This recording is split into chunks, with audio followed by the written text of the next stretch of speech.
نہیں ہے ثانی محمد، ثانی تو بڑی چیز ہے، سایہ نہیں ملے گا۔ یہ تھے عبدالواحد بلوچ صاحب جو اپنے خیالات کا اظہار کر رہے تھے۔ اب میں دعوت دینے چلا ہوں لس دھرتی کے فرزند جمعیت علماء اسلام ضلع لسبیلہ کا سینئر نائب امیر حضرت مولانا مفتی محمد نعیم صاحب دامت برکاتہم العالیہ کو، جو اپنے خیالات سے میں نوازے۔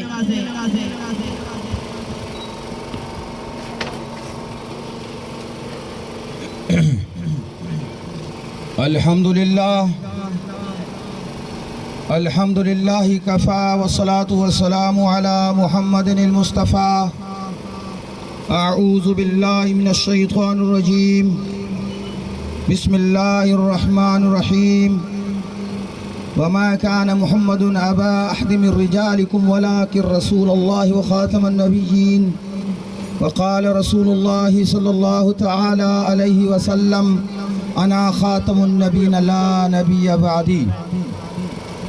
قابل احترام میرے کرم فرما ضلع غربی کراچی کے امیر شیخ الحدیث حضرت مولانا انور الحق صاحب دامت برکاتہم العالیہ، اور میرے غیور بیلا کے مسلمانوں، میں حضور صلی اللہ علیہ وسلم کی عزت کا سن کر آپ لوگوں کے یہاں موجود ہونے، اتنی بڑی تعداد میں حاضر ہونے پر میں تمہیں مبارکباد پیش کرتا ہوں۔ اور آپ نے یہ واضح کر دیا ہے دشمنان ختم نبوت پر کہ حضور صلی اللہ علیہ وسلم کی ختم نبوت کی چار دیواری کے چوکیدار زندہ ہیں۔ یہاں آپ کو معلوم ہونا چاہیے، یہ بھی ایک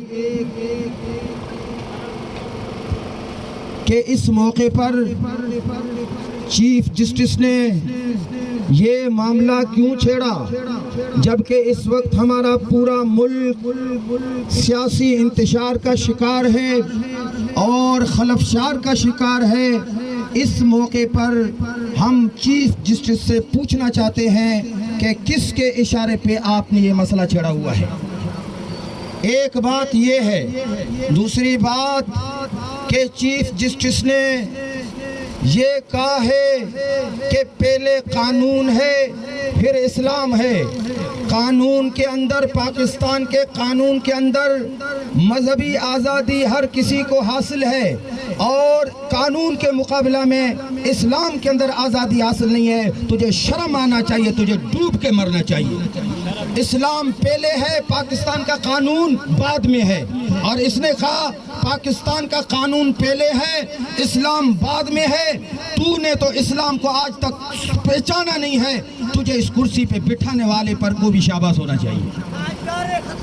اس کرسی پر اس کو بیٹھنا چاہیے جو اسلام کے خد و خال سے واقف ہو، اسلام کی حقانیت سے واقف ہو، اسلام کی جامع تعلیمات سے واقف ہو، اسلام کی کشادہ دلی سے واقف ہو۔ تجھے تو اسلام کی حقیقت کا پتہ نہیں ہے، تیرے قانون میں کوئی گنجائش نہیں ہے۔ یہ میرا مذہب، میرا اسلام مذہبی آزادی دیتا ہے۔ جب قرآن و حدیث کے مقابلہ میں پاکستان کا قانون ٹکرائے گا، اس قانون کو جوتی کی نوک پر رکھ کر ہم ٹکرائیں گے۔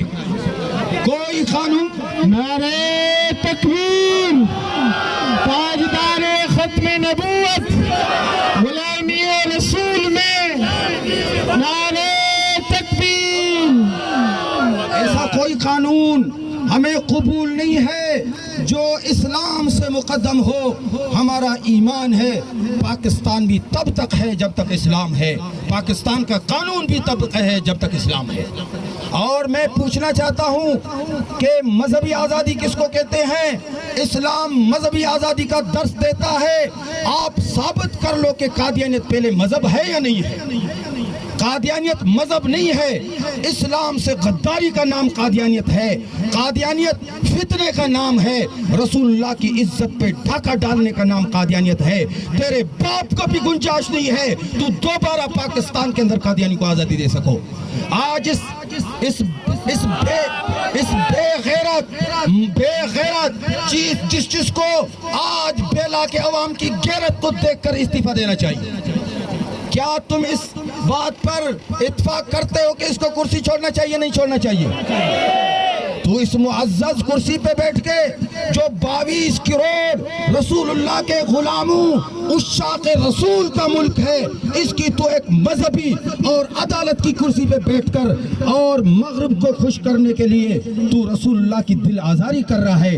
چیف جسٹس توبہ کر لو، قوم کے سامنے معافی مانگو، اللہ کے سامنے بھی معافی مانگو، ورنہ تو نے روزہ رسول میں میرے نبی کے دل کو تڑپا دیا ہے۔ تجھے شرم آنا چاہیے۔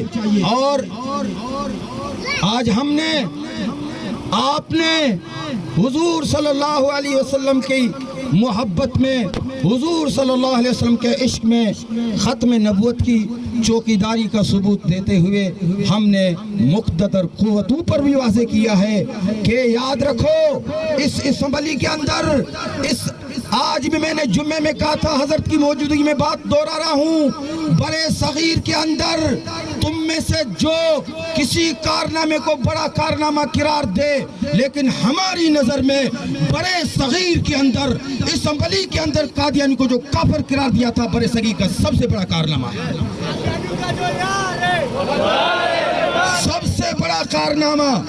مولانا فضل الرحمان صاحب کے والد محترم مفتی محمود نے کتنے دن اسمبلی میں اس مرزا ملعون کا مقابلہ کرتے ہوئے، دلائل کے امپار لگاتے ہوئے، شاہ احمد مرحوم اللہ اس کی قبر کو بھی کشادہ فرمائے، پروفیسر غفور اللہ اس کی قبر کو بھی کشادہ فرمائے، اس اسمبلی میں قادیانیوں کو، رسول اللہ کے غداروں کو کافر قرار دینے والے ہم تھے۔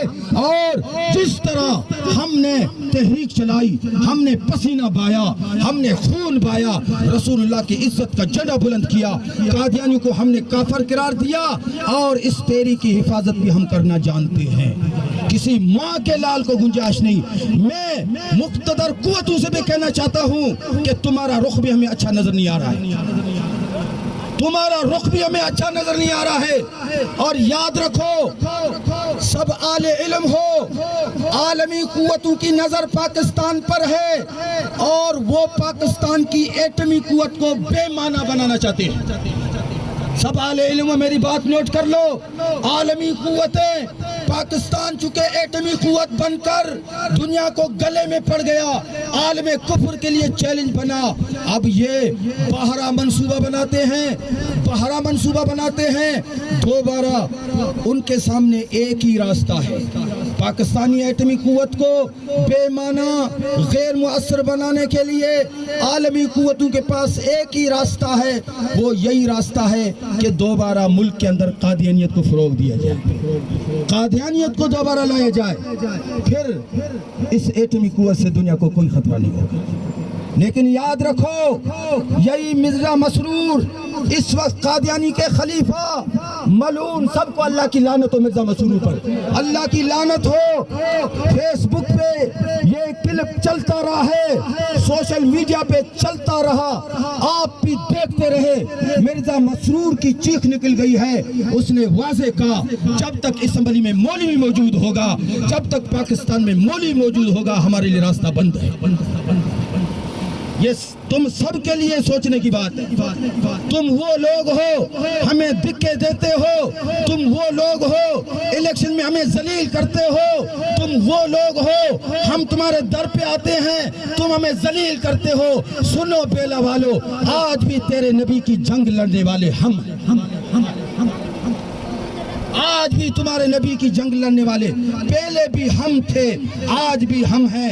تم چاہے ہمارے ساتھ چلو نہ چلو، چاہے تم ہمارا ساتھ نہ دو یا نہ دو، جب تک اس جسم میں جان ہے، جب تک اس امت مسلمہ کے ان جیالوں امت مسلمہ کے بلا سیاسی تفریق، بلا مذہبی تفریق، جب تک جان ہے تب تک حضور کی عزت پر حملہ کرنے ہم نہیں دیں گے۔ اور ایک واقعہ آپ کو بتاؤں، اسی جمعیت علماء اسلام کے امیر مولانا غوث ہزاروی رحمہ اللہ مفتی محمود کے دست راست تھے، اس کے نوجوان بیٹے کا آخری وقت تھا، نوجوان بیٹے کا آخری وقت تھا۔ بیلا والو سنو، جان کنی کا وقت تھا، مولانا غوث ہزاروی رحمہ اللہ اپنے گھر پر تھے، اس کو پیغام بیٹے کی حالت جان کنی کی تھی، اس کو پیغام پہنچا فلاں جگہ پر قادیانی مبلغ آیا ہے اور قادیانی تبلیغ کر رہا ہے، بیلا والو سلام کرتے ہیں گوس ہزاروی کے ایمان کو۔ یقین کر لو جان کنی کی حالت میں، سکرات کی حالت میں اپنے نوجوان بیٹے کو چھوڑ دیا، بیوی کو کہا کہ کپڑے مجھے دے دو۔ بیوی نے کہا کہاں جا رہے ہو؟ نوجوان بیٹے کی جان نکل رہی ہے، کہا کہ مجھے پیغام پہنچا ہے فلاں بستی میں قادیانی آیا ہے، قادیانی تبلیغ کر رہا ہے، یہ تو ایک بیٹا ہے، ایسے کروڑوں بیٹے بھی رسول کی عزت پر قربان جائیں۔ اور چلا بیلا والو سنو، بیلا والو سنو، دنیا والو سنو، محمد اکیلا نہیں ہے۔ حضور کی عزت پہ ایک غیرت مند مسلمان کتنا بھی گناہگار ہو سکتا ہے، کتنا بھی گناہگار ہو سکتا ہے، لیکن جب حضور کی عزت کا مسئلہ آئے گا، جب حضور کی عزت کا مسئلہ آئے گا تو ہم میں سے ایک ایک غلام گوشت ہزاروی بن کر تمہارے سامنے وہاں سے نکلے ہیں، اسٹاپ پہ پہنچے، ابھی لاری میں بیٹھنے والے تھے۔ یقین کر لو یہ تو 40-50 سال کی پرانی بات ہے، زیادہ پرانی بھی نہیں ہے، اور پیغام پہنچا تیرے بیٹے کا انتقال ہوا ہے۔ حضرت غوث ہزاری نے کہا اب مجھے واپس نہ کر دو، بس اس کا جنازہ پڑھانا، قیامت کے دن اس کے ساتھ ملیں گے۔ یقین کر لو چلا گیا، قادیانی کا کلا کھما کیا اور اس مبلغ کو بھگایا، دوبارہ آئے اور اس کے بیٹے کے انتقال کو تیسرا دن ہو چکا تھا، تیسرا دن ہو چکا تھا، اور خواب میں مولانا گوسر ہزاروی رحمہ اللہ نے اپنے بیٹے کو دیکھا، بیٹا خوش بیٹھا ہے اور کہنے لگا ابو ختم نبوت کی وجہ سے اللہ نے مجھے معاف کر کے میری قبر کو جنت کا گڑھا بنا دیا ہے۔ ختم نبوت کا کام، حضور کی عزت کا کام، یہ میرا بھی ایمان ہے، تمہارا بھی ایمان ہے۔ جس طرح آج اللہ آپ لوگوں کو جزائے خیر دے، رسول اللہ کے ہاتھوں حوض کوثر نصیب فرمائے، میرے آقا کی مسکراہٹ نصیب فرمائے، آج تم نے حضور کی عزت کے لیے جمع ہو کر اپنی ایمانی غیرت کا ثبوت دیا ہے۔ اسی لیے آخر میں ہم بتاتے ہیں ان قوتوں کو چھوڑ دو۔